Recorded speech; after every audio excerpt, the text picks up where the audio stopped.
Welcome everyone. It's once again hard to believe that already a whole week has passed. This time, when time both stands still and actually races forward at an incredibly fast pace, is really not only unusual but hard to keep a grasp on in a certain way. But in any case, I hope that everyone watching, everyone listening is in good health and that you're still safe. I know now the world is beginning to open up. There are gestures in Europe, in Asia there's been a lot of sort of loosening of controls. I know that in China and in Wuhan there's a big project to actually test absolutely everybody. That's really kind of remarkable in its way. The United States is also opening up. New York is beginning to open up in what looks like a very structured way. Of course, at the same time, there are dire warnings of the possibilities of a second wave. And in the testimony yesterday of Rick Bright, one of the foremost experts on vaccines and viral medicines, he stated that without a plan, we may expect the darkest winter in modern history. So we have to try with incredible seriousness to avoid that. This would be a greater tragedy than what we have been facing so far. Okay, now I think we move to perhaps nicer topics, nicer, more the topic of imagination, and as I mentioned in my little note about this live stream, about the value of a little bit of knowledge. Of course, what we can, what should I say? I'll become more coherent as this gets on, I think. But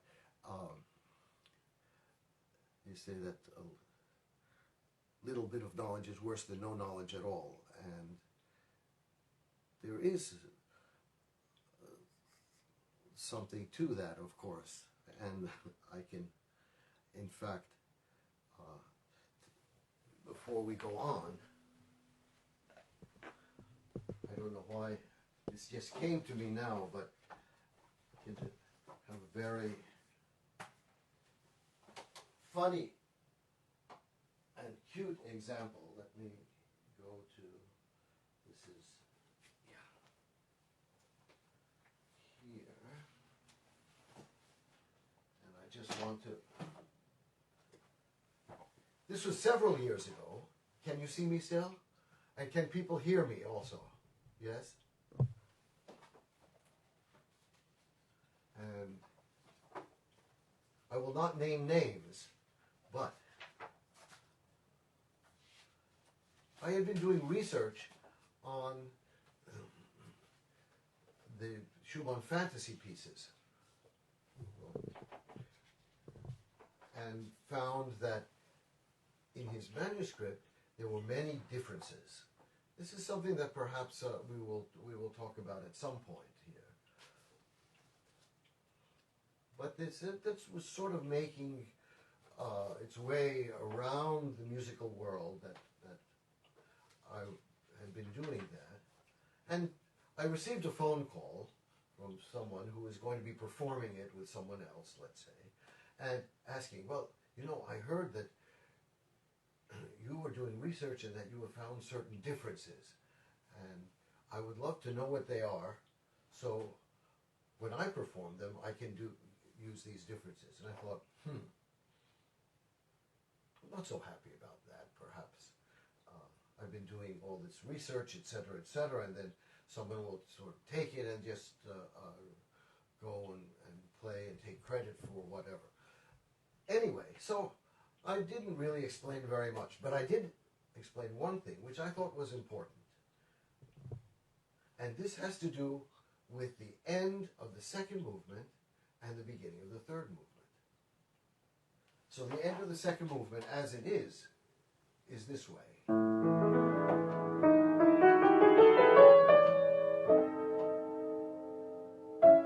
And then that way. No, originally, Schumann wrote this.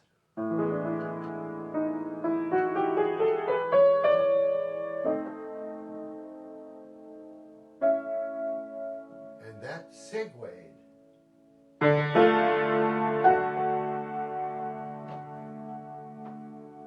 the beginning of the third movement, which is quite remarkable, I thought, because that actually meant that in Schumann's mind, the end of the second movement was not at its end, but was actually in the beginning of the third movement. Okay, so I mentioned to this fellow, I mentioned that, I said, well, you know, the last two chords of the second movement, originally Schumann didn't write. And they said, oh, thanks a lot. That's very interesting. And then what went around the world because of this was this.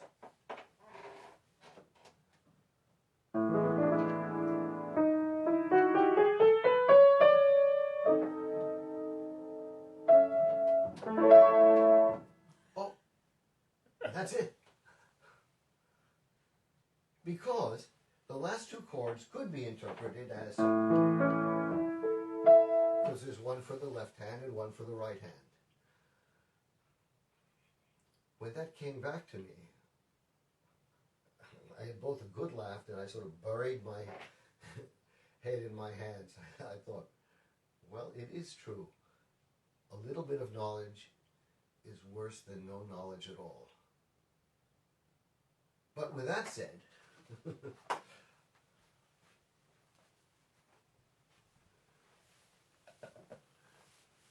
said, maybe perhaps a little more knowledge is actually a very good thing. However, I'm continuing from where I left off last week about period instruments, about the experience of playing period instruments, and this will be now really directed toward Mozart, since I've had so many requests for some kind of explanation about different parts of the concerto that Mozart wrote. So I begin with, once again, a quotation from Leopold Mozart. And this is here. I want to read it exactly, although this is in translation into English, of course. Every tone, even the strongest attack, has a small, even if barely audible, softness at the beginning of the stroke. For it would otherwise be no tone, but only an unpleasant and unintelligible noise. This same softness must be heard also at the end of each stroke. Hence, one must know how to divide the bow into weakness and strength, and therefore now, by means of pressure and relaxation, to produce the notes beautifully and touchingly. Okay,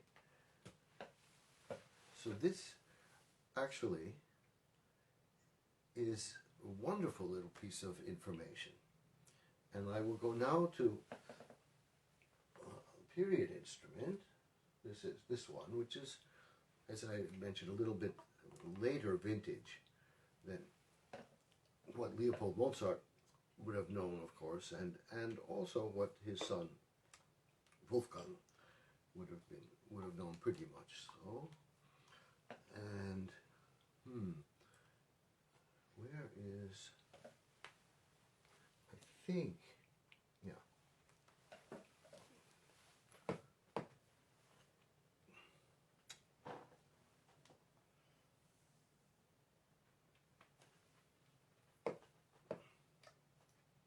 So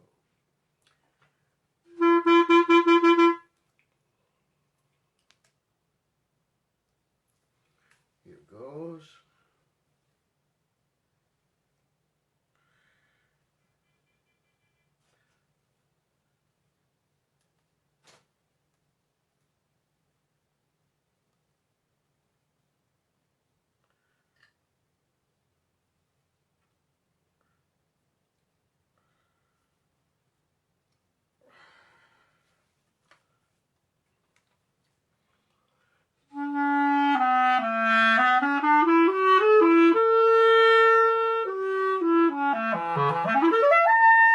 Okay, so in this instrument, which although it has more keys as it really comes from the time of Heinrich Bergmann, does have very many similarities to earlier instruments and also to later instruments in the 19th century. And as I believe I mentioned briefly last time, the one thing that's very difficult for this instrument is to maintain a sustained sound this way. If it doesn't work. But what works on this instrument very well is what I call nuance.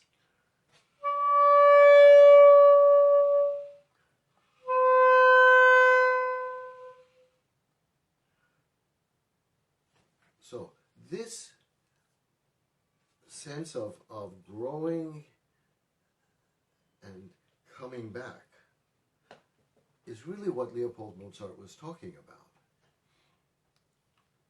And while, of course, even on this instrument you need technique to do this, the instrument itself leads you in this direction. So,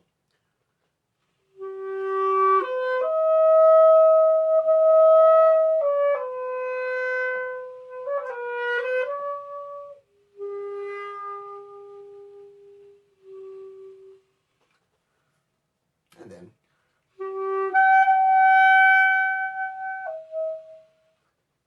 so this feeling of undulation, which really creates the expression of this second movement of the Weber First Concerto, for instance, really we can feel when we play this instrument. Okay, now I move, and where do I have? I have, you know, the instrument that I want to play. I don't have here. Well, I'll use this one. Anyway.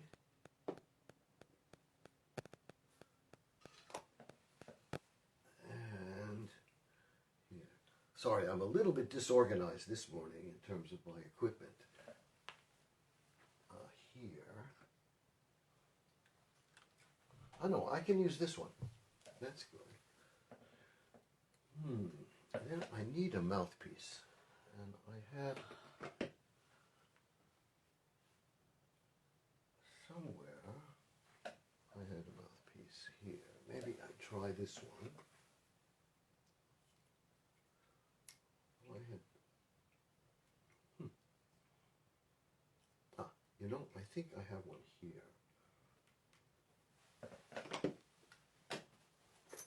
No, I don't. Okay, come back to this here. Here we go.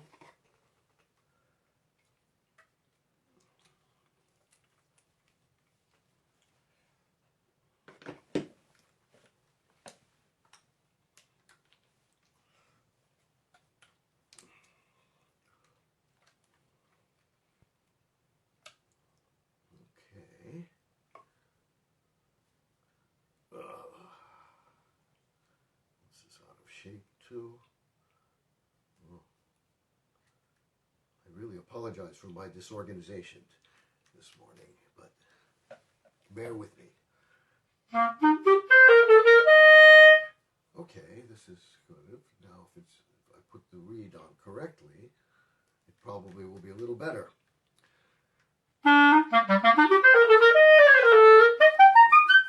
Okay, now, an instrument like this is a modern instrument, although even like the old instruments, it's made of boxwood, but still, it has particular characteristics which are very different from the old instrument.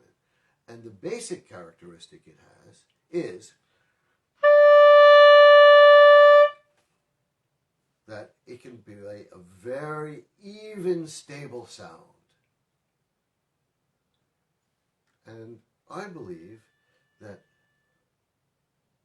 what was more prized, I should say, in early times, or that's not even such early times, the time, let's say, of Mozart, the time later, was not stability, not being stable, but a kind of instability. And I've talked about this before, especially in terms of vibrato and in this kind of natural sense of vibrato, and how that comes from a kind of instability.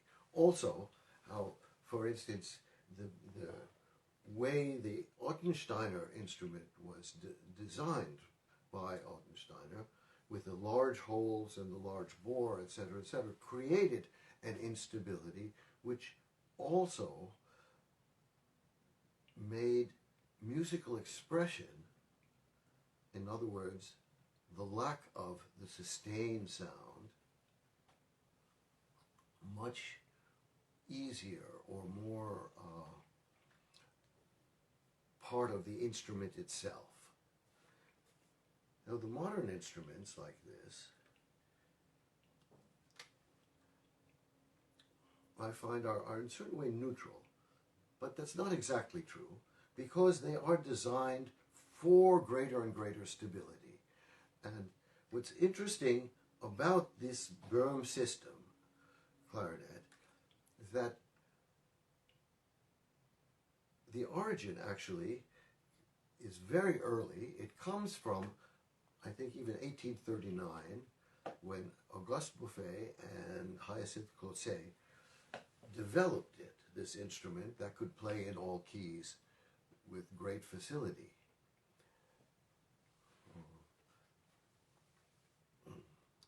I have some early instruments. I may be able to show them at some later date, but they're really not in any kind of playing condition. But if we even go to the early Bouffe clarinets, and the early, I should say, Böhm system instruments, built first by Auguste Bouffe and later taken up by other makers, including Ottensteiner, they also had larger holes and different sets of bore, which made the instruments less stable in a way. And I must say, even into the 20th century, that older instruments somehow lack the stability of the most recent instruments. So the tendency is to become more and more and more and more and more stable. So the tendency also is for this.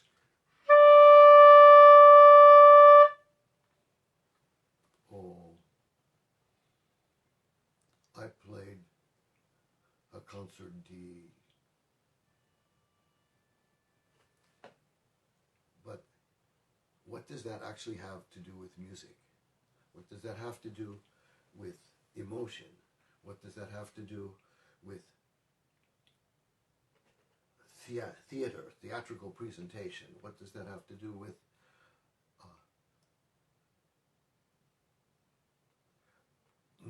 showing someone a kind of story which develops, which changes? Okay. So what we need to do with modern instruments, if we have a little bit of knowledge from old instruments, is sort of see how we can play the instrument in a way which perhaps it doesn't necessarily lead us. Okay, so I go back to this instrument here, and there are a few characteristics technically which I should actually demonstrate. First of all, I go to the same note, but it's going to be a little bit lower.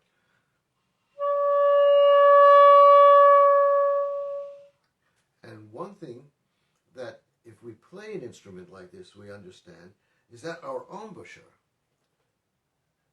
cannot be rigid, but has to have a flexibility of opening. Otherwise, oh, something's wrong with this clarinet, it doesn't work. No.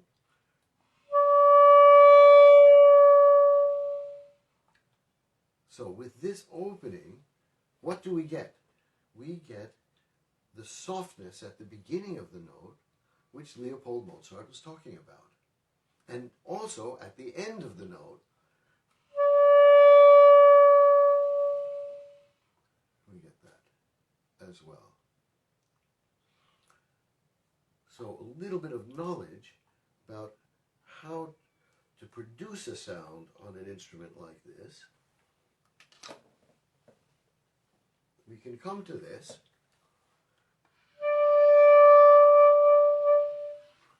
and actually produce something very similar to that. So it's not that these instruments, for instance, are stiff or whatever. It's that without the knowledge, we move toward what is the natural tendency to sustain. And of course, the ability to sustain is not in and of itself a bad thing, but has to be part of the music that we're playing and should not be imposed on the music that we're playing. Okay, so to get something like this, I actually develop exercises to create, in a certain way, instability in the instrument. And the most important of these exercises, I feel, is make sure there's anybody asking anything? No? Good. Okay. And can people hear me all right? Yeah. Oh, great. Okay. And no one's too bored? Nobody said anything about it. Oh, okay. Well, hopefully they're listening.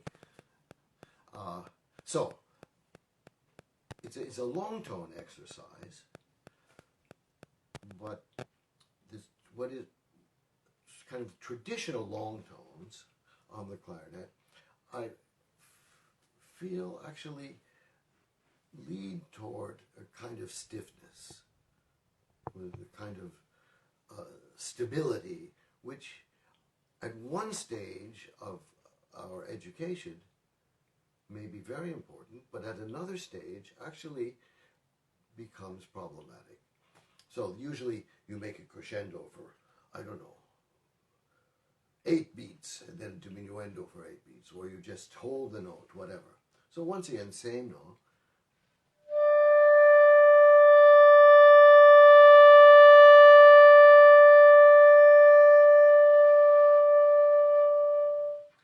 Something like that. This is all falling apart.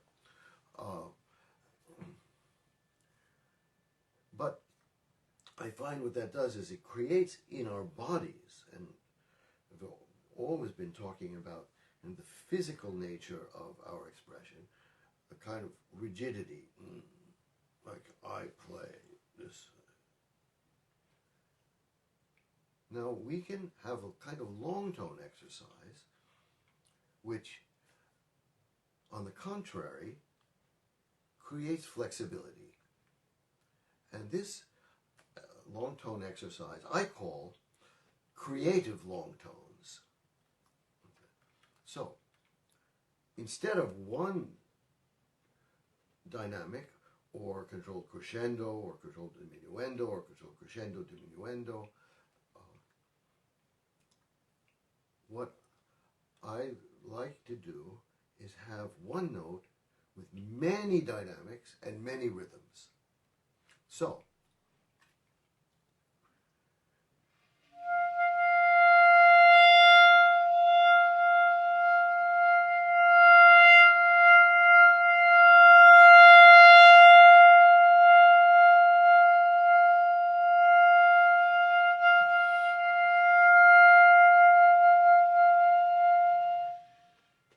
for instance, could be another one with a different profile.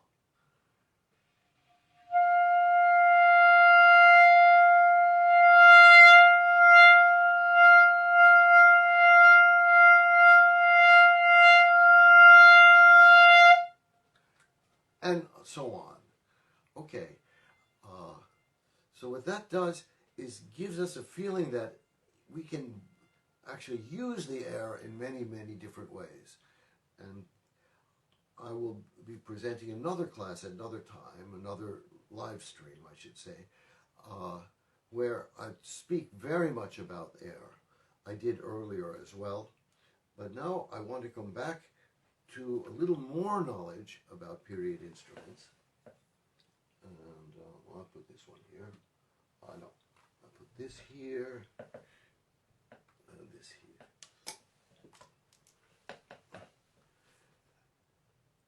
And this has to do with articulation.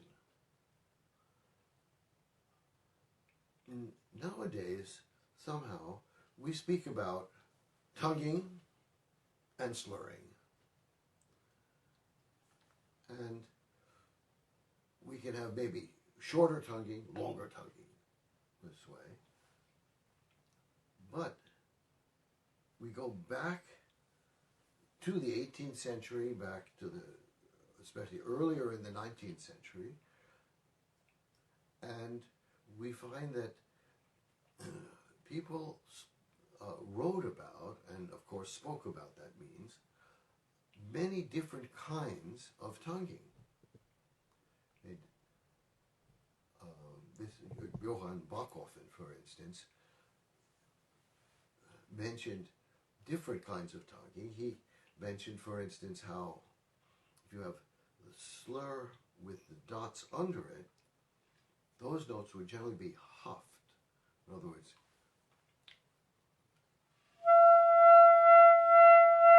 so you can play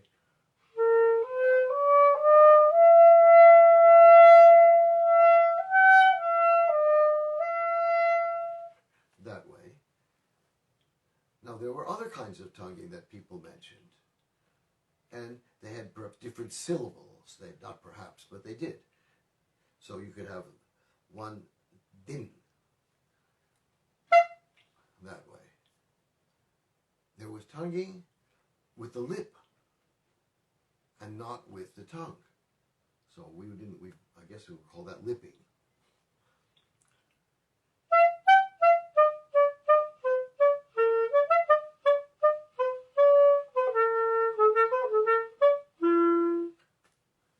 That way. There were tonguing with the throat.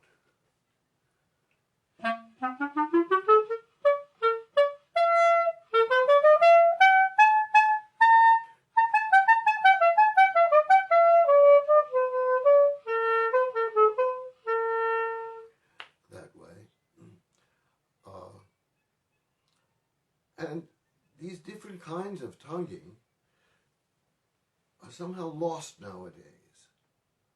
But they actually can be very useful. And in a minute I will explain about how they are useful in Mozart, for instance. But now I go back to a modern instrument, and even, let's see, I'm trying to do this reed. I think we should maybe look over here just for a second. We can see, this is how I spend my time. Anyway, I still use this one now.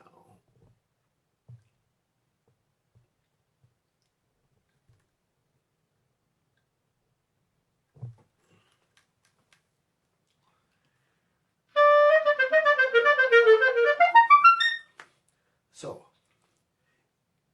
on a modern instrument also, we can use these different ways of tonguing, of course, and you can use tonguing through the throat, where you kind of cough the note.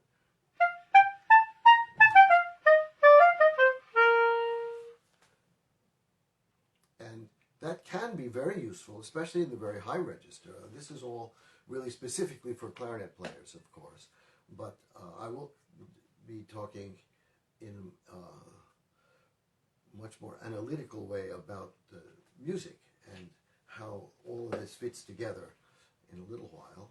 But it's just kind of fun. So what we can do with the coughing,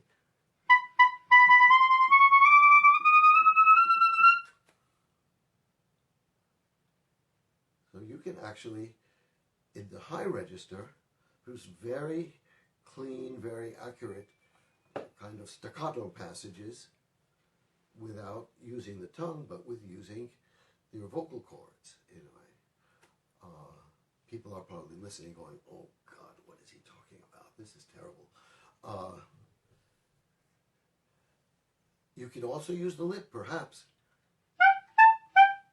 It's a little bit more problematic on modern instruments. The shape of the mouthpiece and the perhaps the openness of the actual lay, it makes that a little more problematic. But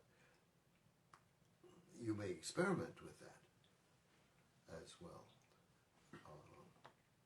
There are also ways of different positions on the reed of tonguing, etc., etc. I say all this because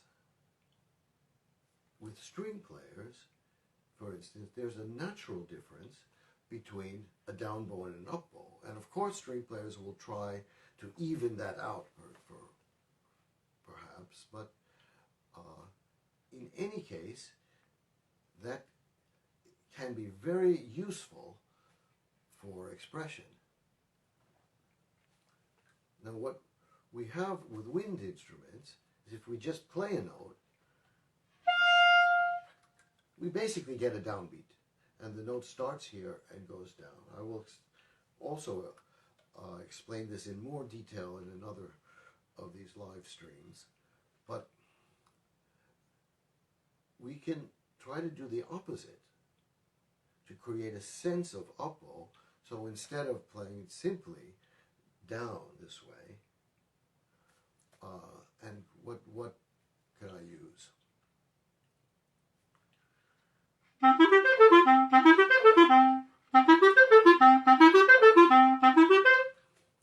And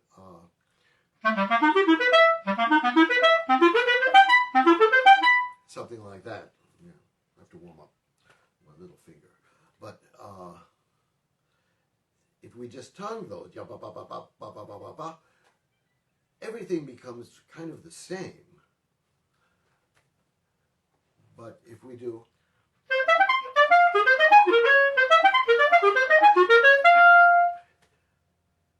where I use occasionally da da da ha ba ba ba, that way, we can actually create more variety in our articulation. So this is something that people should experiment with, and it's something that we unfortunately have kind of lost in wind playing, but was something which was very much part of not only one's playing, but one's musical education back 200 years ago, etc.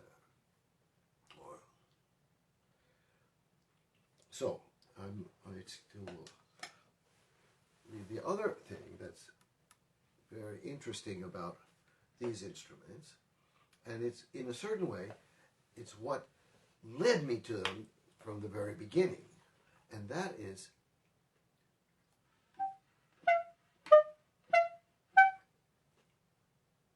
this wonderful feeling of articulation, and this is a segue from these different kinds of tugging, but the immediacy of the articulation here. And that is something that old instruments sort of naturally lend themselves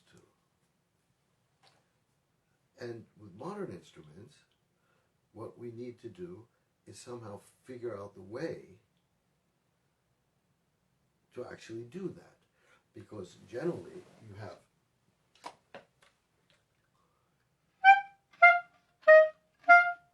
something like that happens, where everything is a little bit of a struggle in the beginning. Or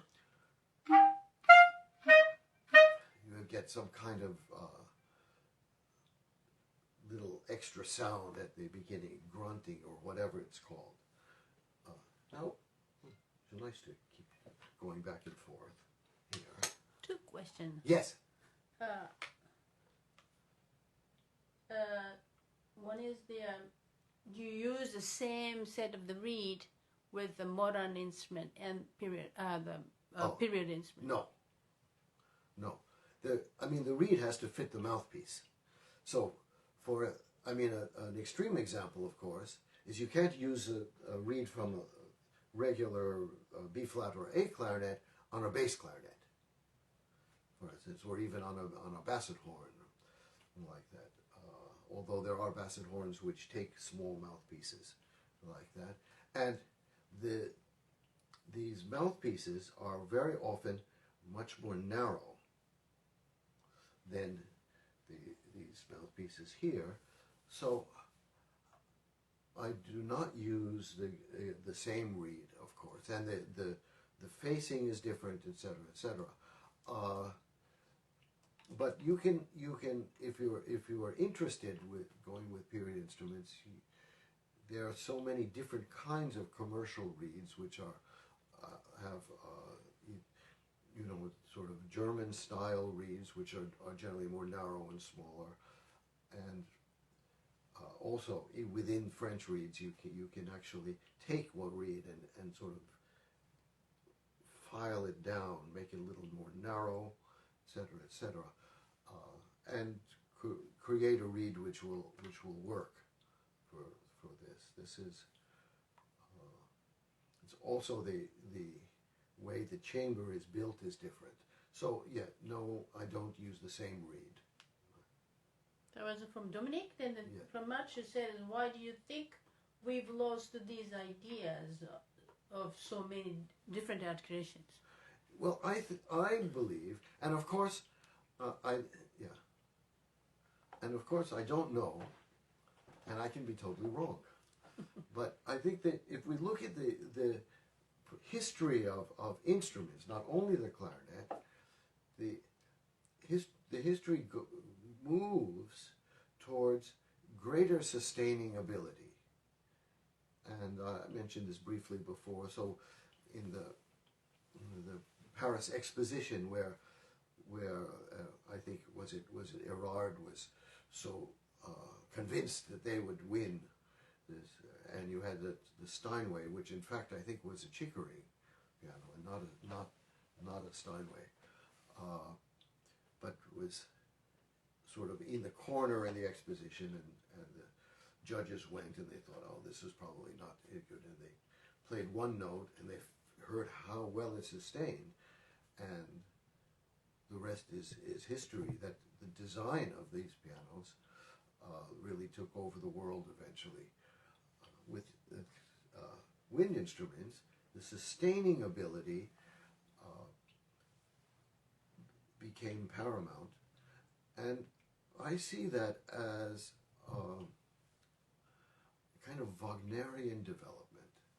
As music became more sustained and lengthy, this kind of sostenuto quality became much more desirable for instruments to have. And of course, as a kind of, I would say maybe,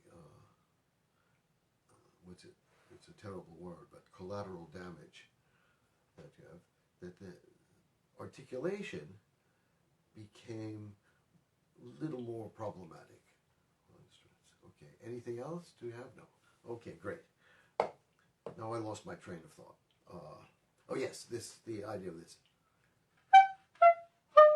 That way. But from this instrument, and this, when we were talking about the reed, do I use the same reed? No.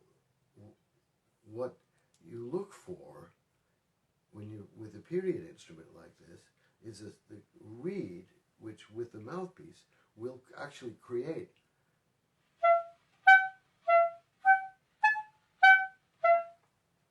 this kind of great, incredible immediacy, which then, of course,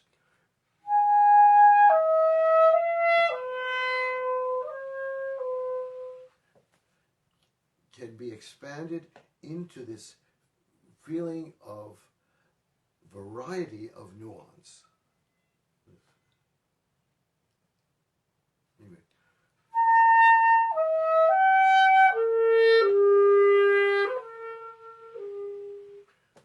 For instance, going back to Weber.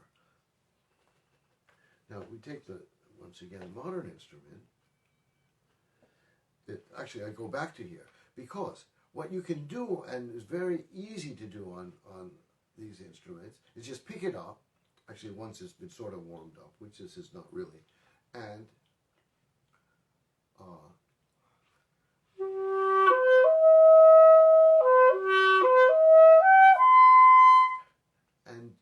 feel that the sound that when you blow into the instrument is very immediate. Because there's greater resistance, perhaps, in modern instruments, we have learned to play with the beginning with a kind of stiffness in our bodies, which creates a problem. So, taking from the immediacy of old instruments, we can try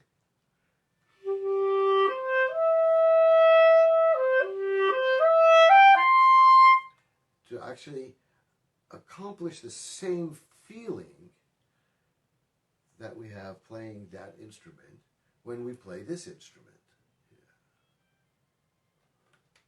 Okay. So I go back to period instruments, though, and now I will go to the basset.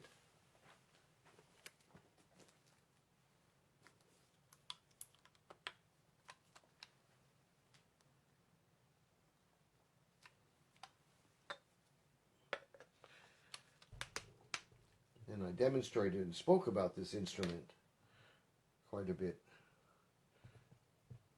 in the last class. Wow, I'm going to ruin everything here. Let's put this here. And when I play old instruments, I need this, actually, to put on my finger. That's just a, we could say, a little problem of my joints, which are tremendously double jointed. So this actually allows me to keep a shape in this finger. I know. Okay, so here we go.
Okay, so this kind of instrument also has very similar characteristics to, of course, the other one that I played, this one, in that, again, it is not, I try to do that, it really doesn't work at all.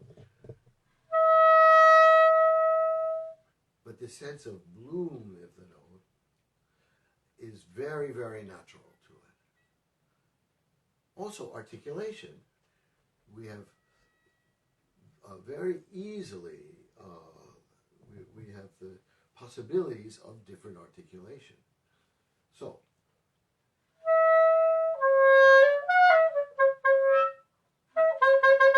actually, let me just get this a little better in order here, because I need, this is hard to hold, actually, without some kind of extra support, which I don't really have at the moment.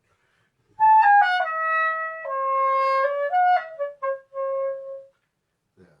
So, I'm actually,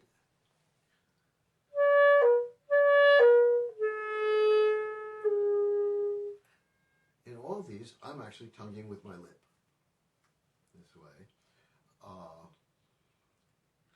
And we can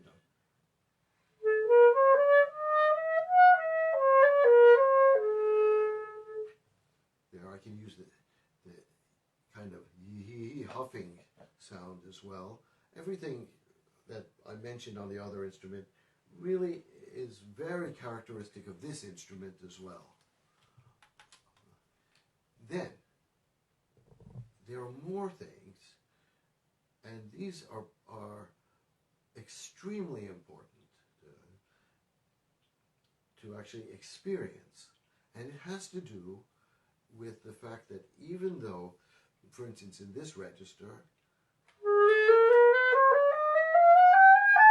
you have all the chromatic notes in quite a kind of facile way.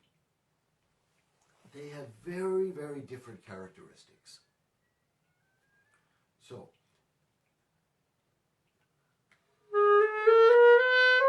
those are rather open, but then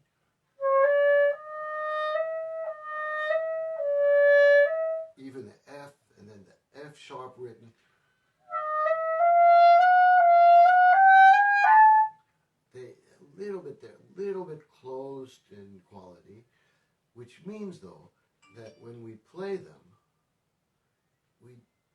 we need to not play them in this way,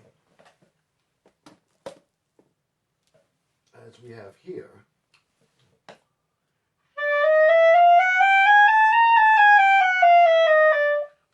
very even way, but we have to feel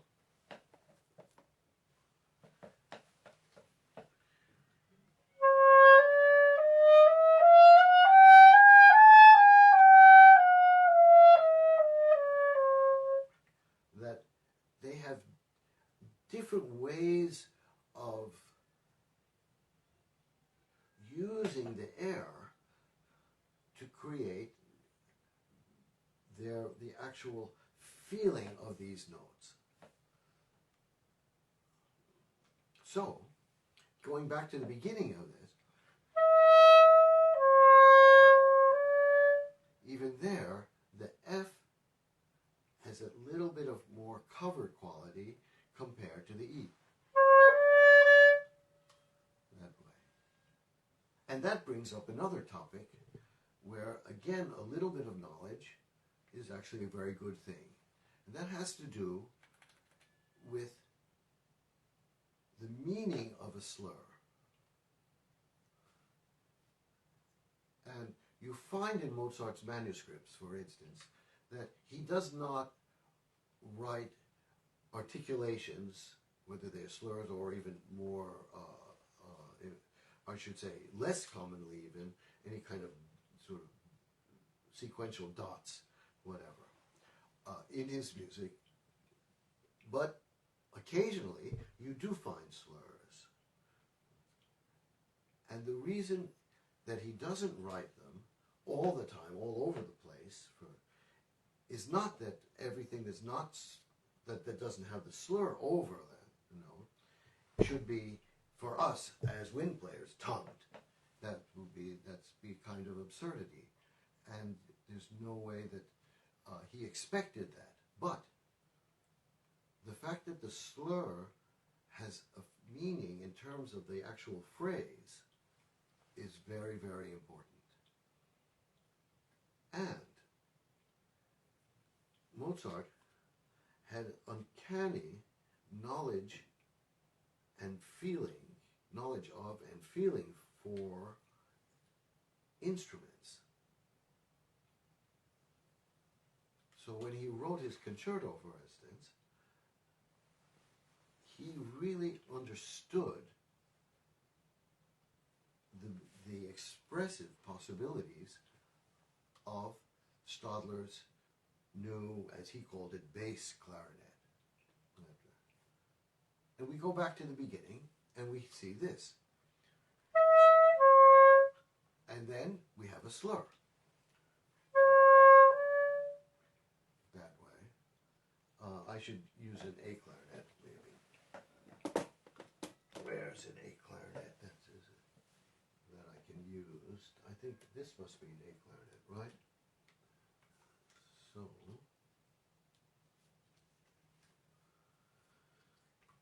here, and I go back to the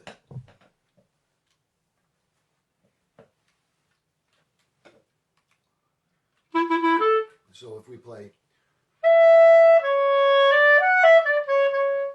this way, and usually you always hear this crescendo.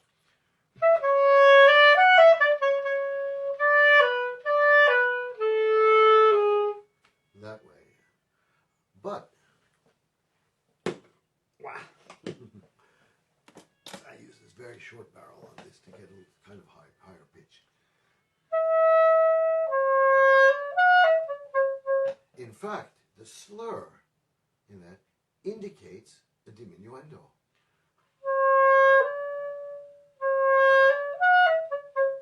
And then even that has this sense of always coming away.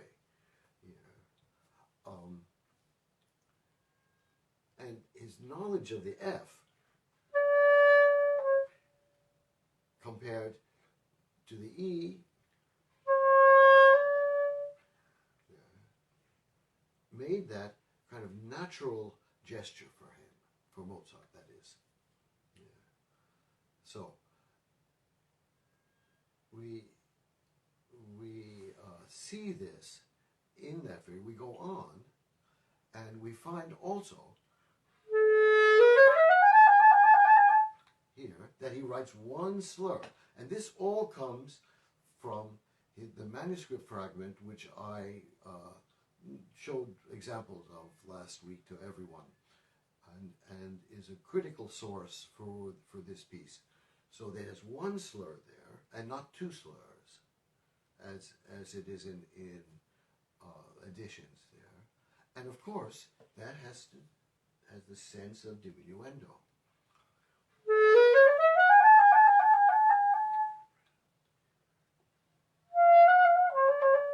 And again, one slur.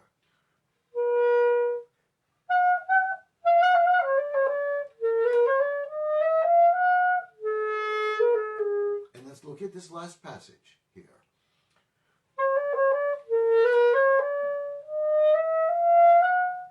We have the two chromatic notes there, and they have this little covered feeling.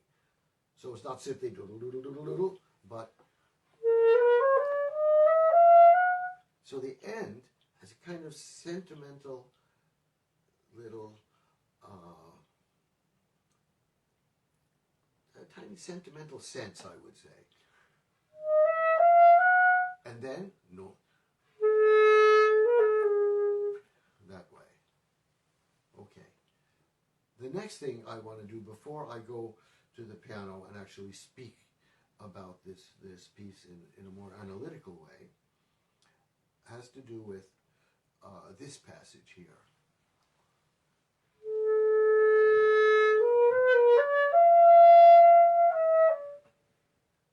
And it's as it goes up to that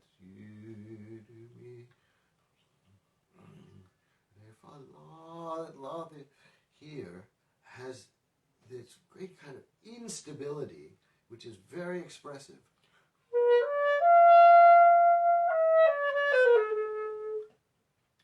That way. And then, even there, it's again that, whoa, so.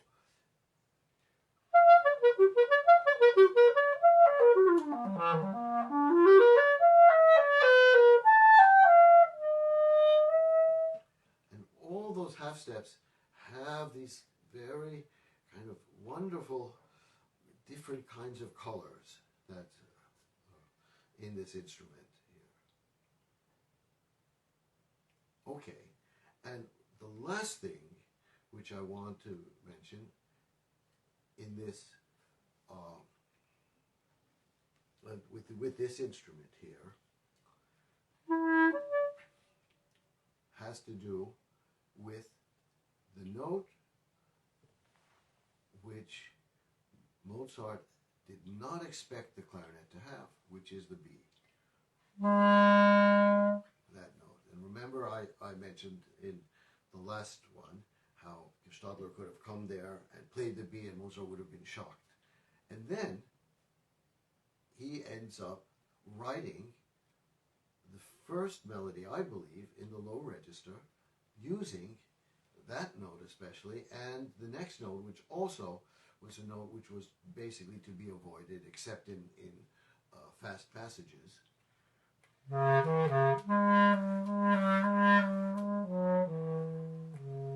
Is that way. Okay, and nowadays, here, and I will actually now, we have a bit of show and tell, I guess.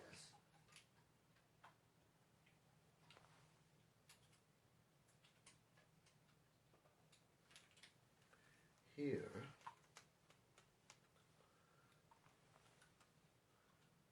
I have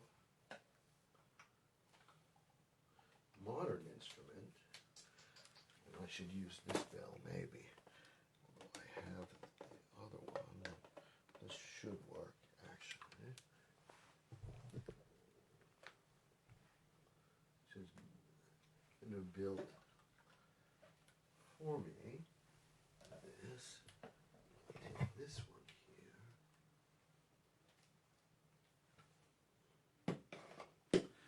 So this is a modern equivalent in a certain way of the old Bassett instrument. This was built by Johann Sigelka, this wonderful maker in Bamberg, and it is rather similar. He originally actually put a neck, a barrel, which did actually slant this way, just like the old one, but I find this with the modern instrument to be more resonant and more comfortable for me in a way.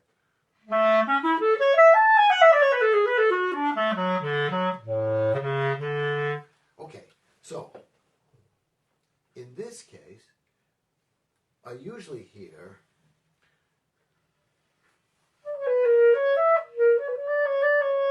no, that's wrong. It's right. It's this one.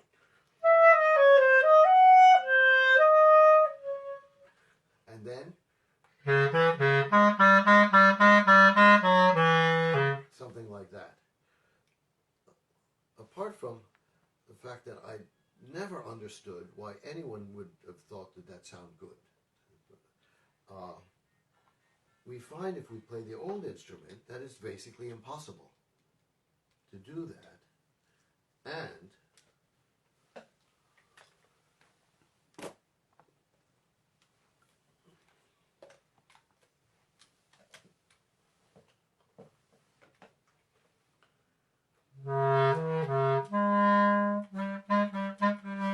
it simply doesn't work. First of all, you cannot play it so loud. And second of all, when you actually articulate, the note just closes up on you. Plus, the fact that that's a good note, and this is very approximate, means that that the second note, in any case, should somehow be less. It's almost a kind of vibrato. That way. Okay. Now, having said that, I can move to the piano and can start looking at this piece.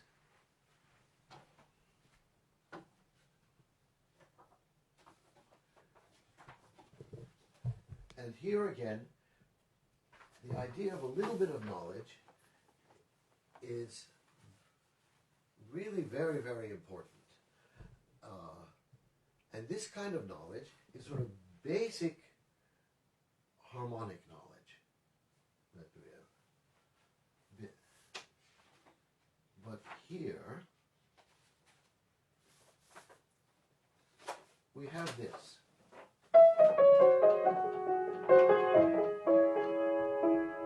And then we have,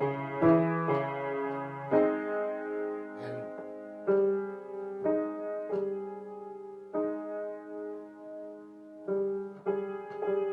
you hear that? And we see,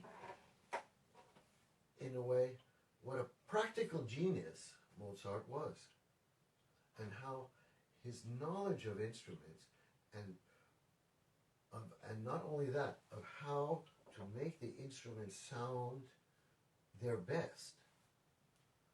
Even in this case, where it's something totally new in a certain way, it's really quite remarkable. Okay, so why do we see that this is so interesting, and why do I call this a matter of kind of practical genius? So here's our B, G-sharp concert, let's say, and that's a good note. That has the key, the very famous key that we have. And with that, he does this. And we have here that note, and the first violins have D-sharp here. So in a certain sense, we can say it's A-flat major, or it's basically G-sharp major. And then when he goes to here, that's the note, the A-sharp, which is kind of funky. He hides it with a G-sharp, it's a G natural concert pitch, with a G-sharp in the first violins. It's like he's going, okay, maybe that note we don't hear so much. And we get a passage which has a wonderful mystery. Then we have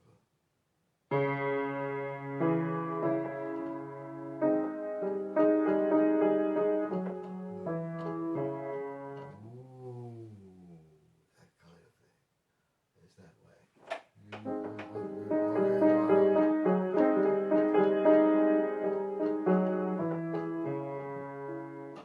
That way. I think it's just great. Now, you play it, and I hear this so often. And we get, what do we get?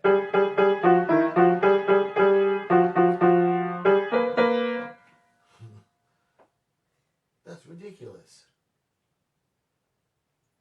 So I guess there are two things. First of all, we should look at music history a little bit, but then we should also perhaps use our ears and hear that. He says, wow, does Mozart really want us to sound that way? I don't think so. Ooh, that way. And then, of course, we have contrast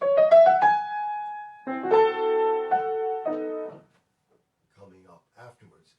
Something which is actually quite open in its own way. Okay, so this is a famous passage, and this is one of what I call my pet peeves regarding this work. And they all have to do with either having, or I should say, a lack of understanding of the orchestration or of the basic harmonic motion that's involved in this work. So I go back to the opening, And we keep in mind the sense that the slur has a sense of diminuendo. Okay. So we start here, and we also look at the accompaniment. And what I would like just to preface this with is that the classical music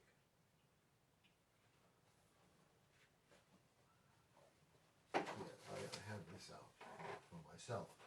Classical music is based on a premise of contrast.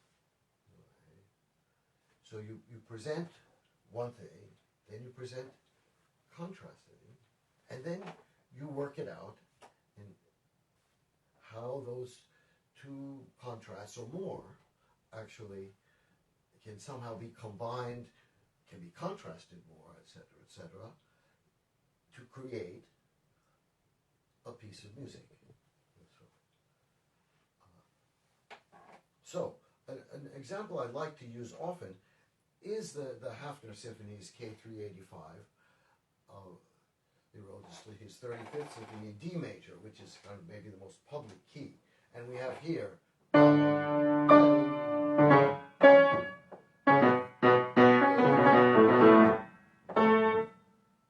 gives you a very kind of dramatic, very maestoso almost kind of opening. And then we have here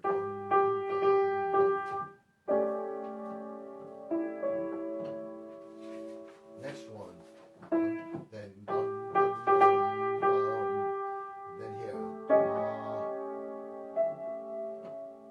and then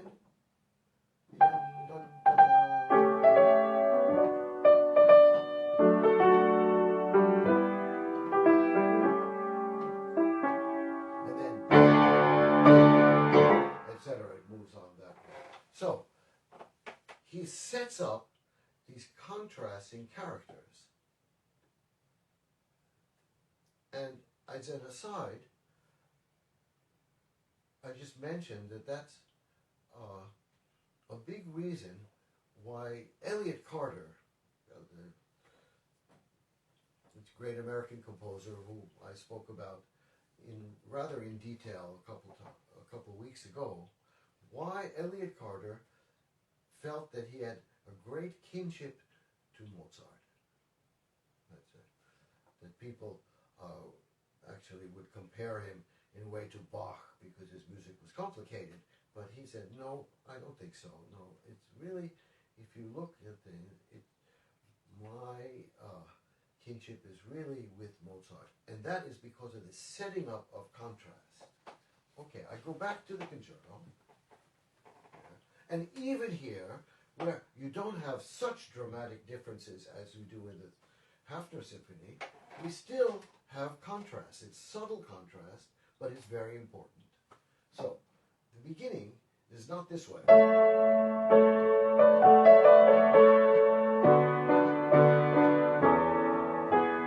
Ah, yes, very nice.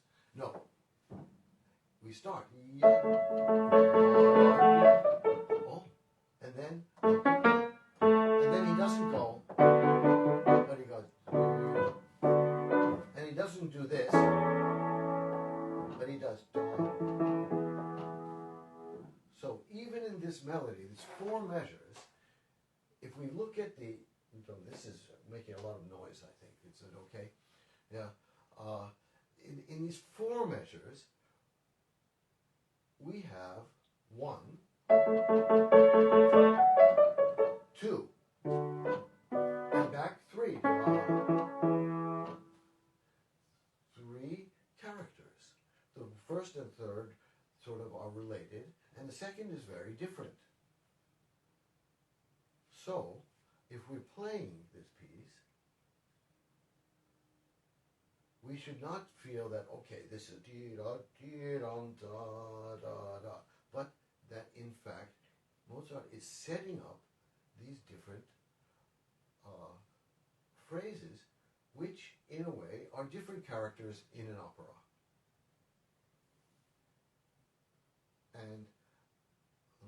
so many pieces, of course, are good to see as expressions of opera, and this piece in particular is operatic. If we use the basset clarinet, then we actually have the sense that we have the baritone, and we have the mezzo-soprano, we have the soprano also, and he separates them very convincingly and very characteristically. In other words, he has a different kind of music for each register.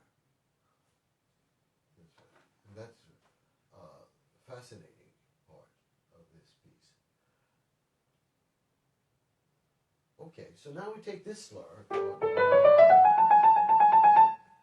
and of course that follows that way. So, and it comes out of the melody here. Now when we have this, we see that we have an accent in the middle of the measure, but does he do that here? I would never play it. No. It goes away. Same here. And then here. Okay. So, those slurs, with the meaning of diminuendo, become very important in this piece. Okay, I go on to the next part here. And this is this.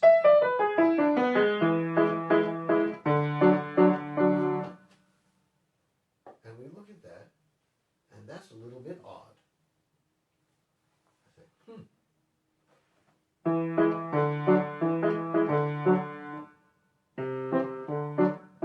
He doesn't do that, but that kind of composite parallel motion, even though he is, going from 5 to 4 here, but that sort of directness is not particularly typical. But let's look at,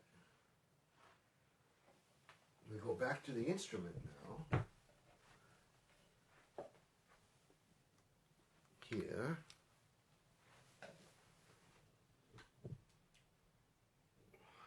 I got this somehow. Oh, I didn't put this on correctly. Yeah. Ah.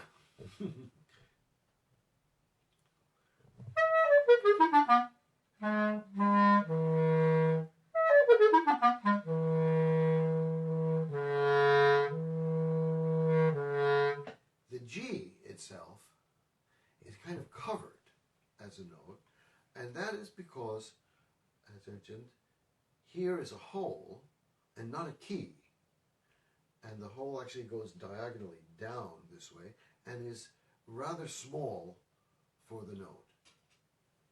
So every one of these instruments, I can even go to this one here, where we have that.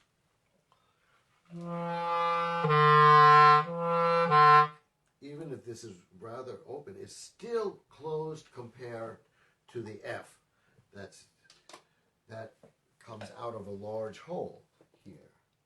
So what information does that give us? Ah, come on. I'm not doing well.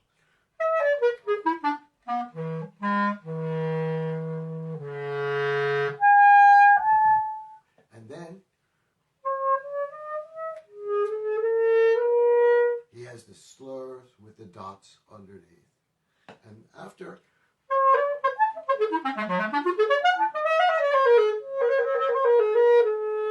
he goes on like that in a very normal way.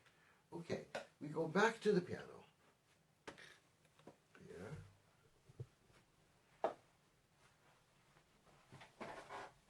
And remember, that note is a note that's a little bit covered. That note is more open. But there's something else here. This note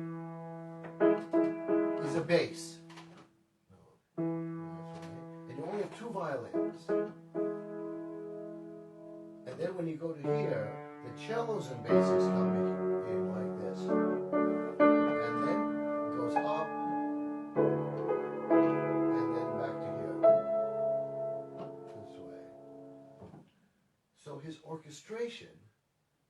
quite different in the two measures, this one and the next one. Yeah. Okay, so you wonder, interesting. Why? Okay.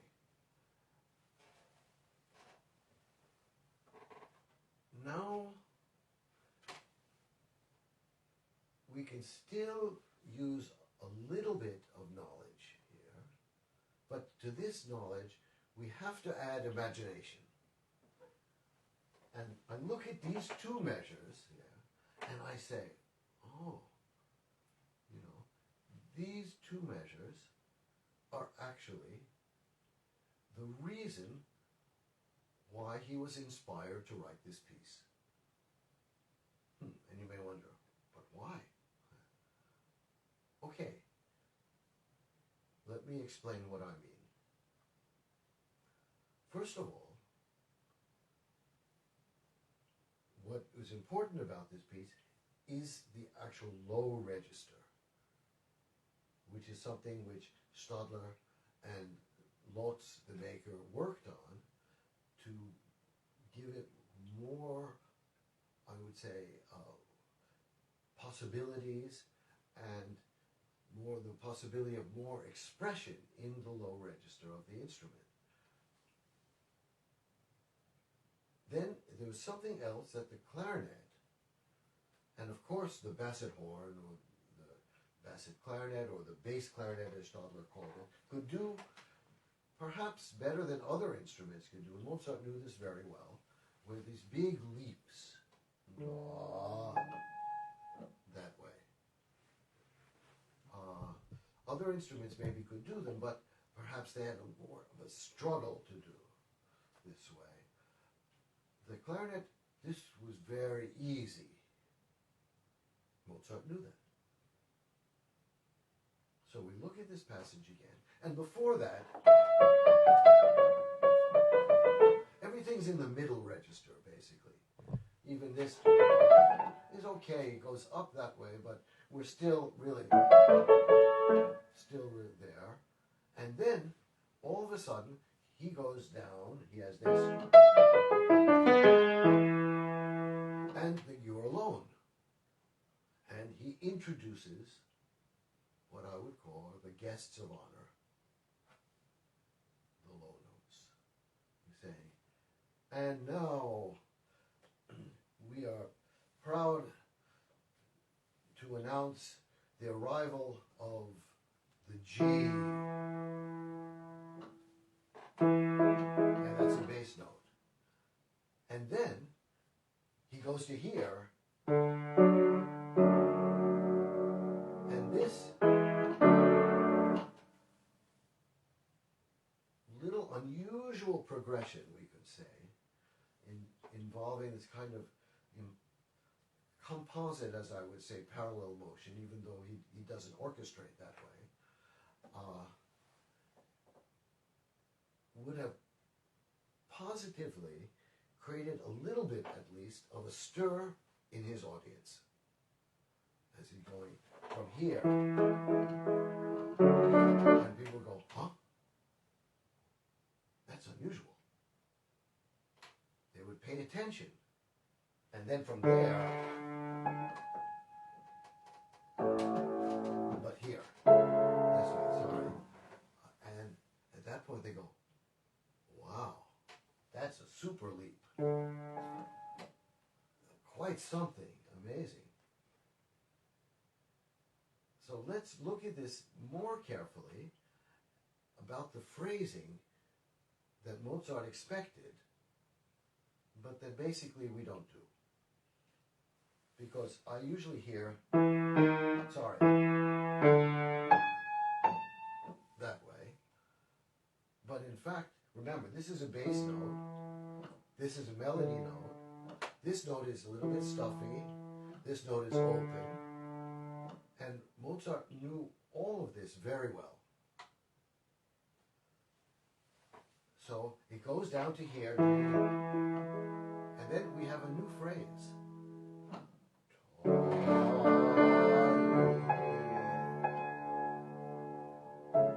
And then he goes to there.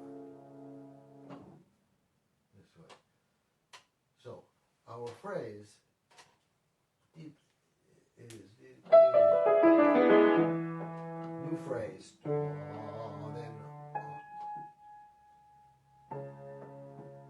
that way. And although Mozart doesn't slur this here in his writing, I don't think he would have thought to do that because it does not necessarily have a diminuendo. It does not imply that he's going that way. To here. And then here comes like that. So I would actually slur. And then the next part has the dots under the slur, which generally would have been huffed, as I mentioned, and it also had a meaning at the time. This is, again, a little bit of knowledge is not so bad. And the meaning was always be either something that's either mysterious or kind of heartfelt. And it had an implication of rubato. In other words, a little bit freer. This way. So here, that is like, oh, what's happening? Where are we? And then we have then okay, then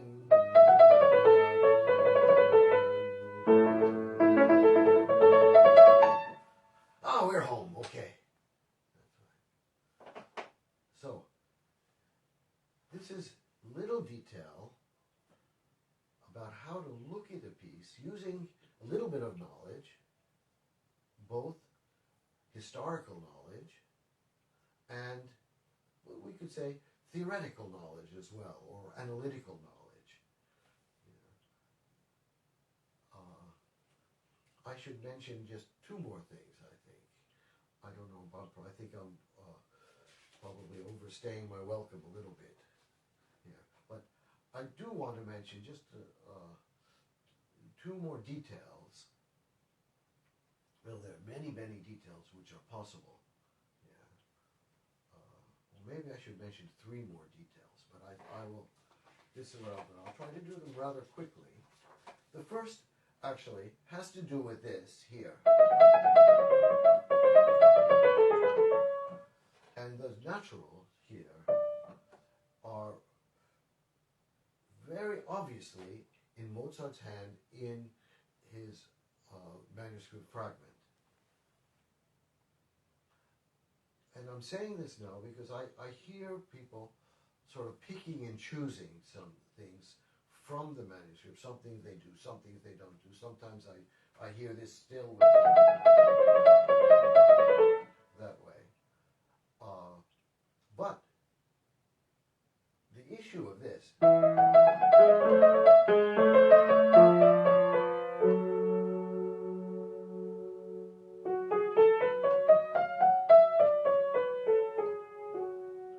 we're in F sharp minor at that point. So I don't think you would ever play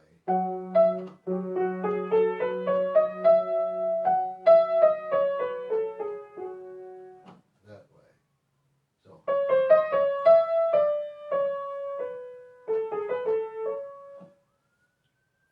So not only is this simply the natural that we have on our F, or the D natural, as we do that's simply a matter of the musical language. It also shows that what Mozart's writing is not an actual sequence, but is a kind of detour. Oh, where am I?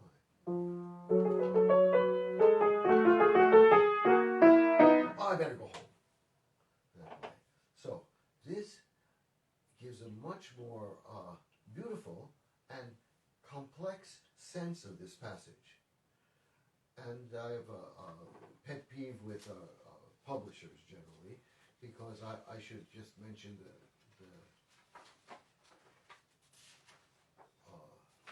measure number, which is of course 159. When it comes back here, and we're in E major. With this, oh no, wait a second, I'm not doing it. I'm totally wrong. Sorry, that was here. It's much later. Yeah, sorry. I just was looking at the wrong thing. Yeah, here. Yeah, very sorry. It's 297. That's right. I said E major because it should be an A major. That's right. So here we have.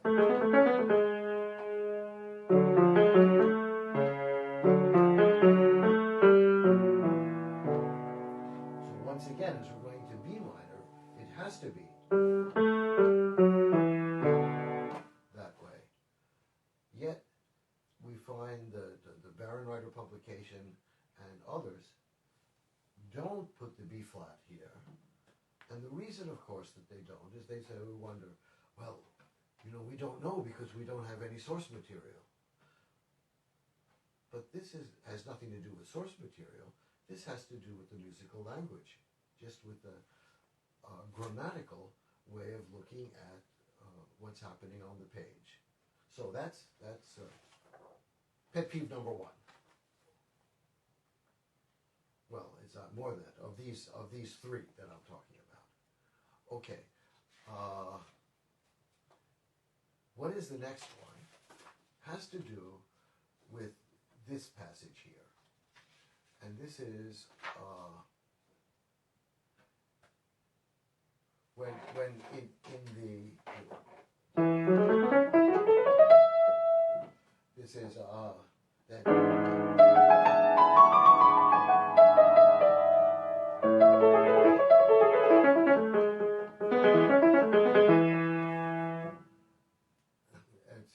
etc. And then finally we have this passage. From here, we go to here.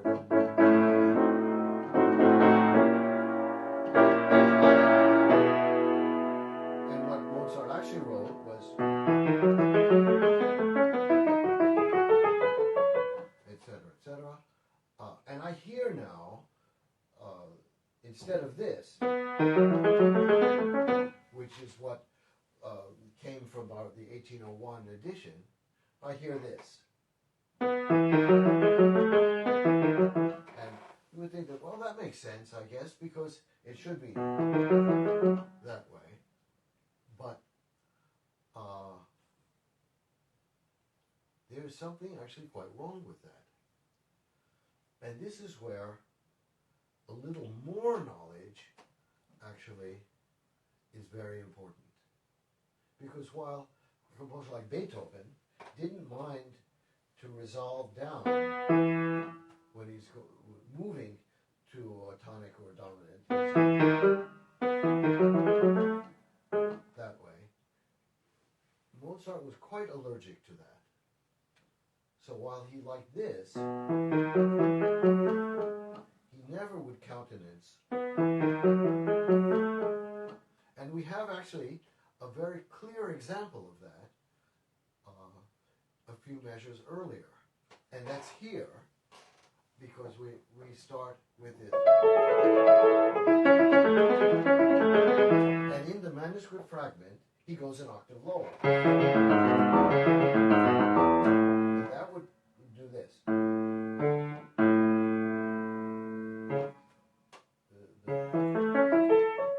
Like that. That would be there.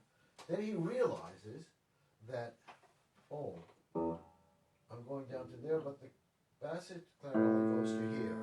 So, too low. So what does he do? He crosses the measure out. But that leaves this in place. And that. So does he leave that alone? No. He decides he has to do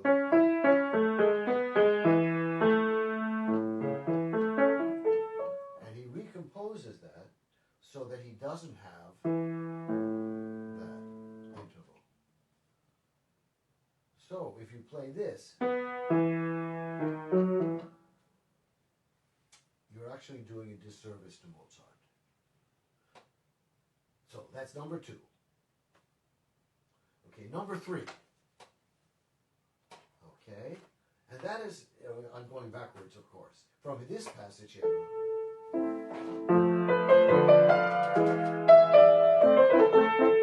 And then we have this. Here. And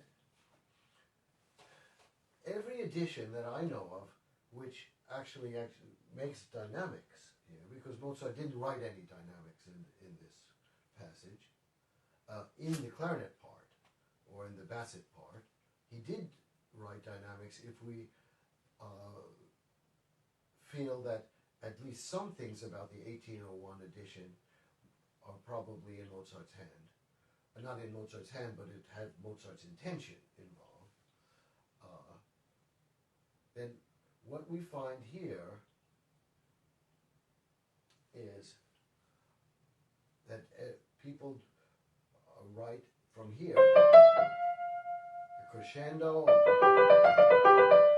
to forte, that way. But is that what Mozart intended? And while, of course, we cannot speak to him, we can see his dynamics in the orchestra part, which are this. Forte, then piano, and finally that. So this is my pet peeve, that what we have in editions, and I hear that most often, people, is that they play getting louder as the orchestra gets softer. And you wonder, I'm not so sure that with this kind of accompaniment and this sort of Mozart's aesthetic at this moment, whether that makes sense. But let's look at it farther, or more closely, I should say. Yeah. I'm a little bit tongue-tied today. That here we start, and then it's very dramatic with that. Plus, he emphasizes 4, 1. Then he's in 2. And then he's even slower. 1, 2. Oh, I'm so sleepy. And, oh, C major.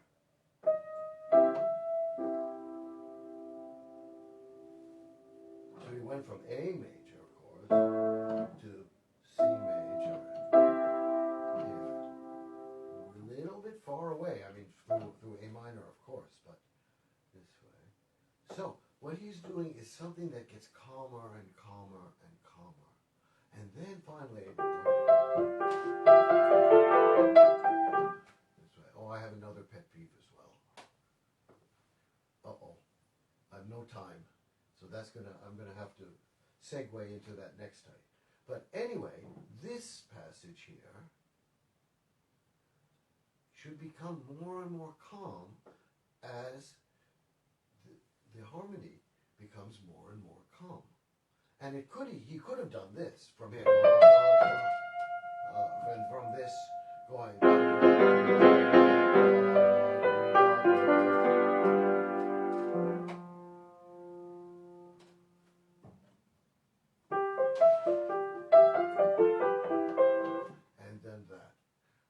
Decided to write out what we can call an Eingang to connect the two passages, but with the same sense of gradual repose, which would have happened had there been a kind of improvised Eingang. So I guess with that, I still have one. Actually, I have many, many more pet peeves. So perhaps I will do a couple more, but I'd like to basically change the topic for our next class. And so I think with that, we say goodbye for the moment, and really be well, be careful as everything begins to open up now in the world. to see you all a week from now. Thank you so much.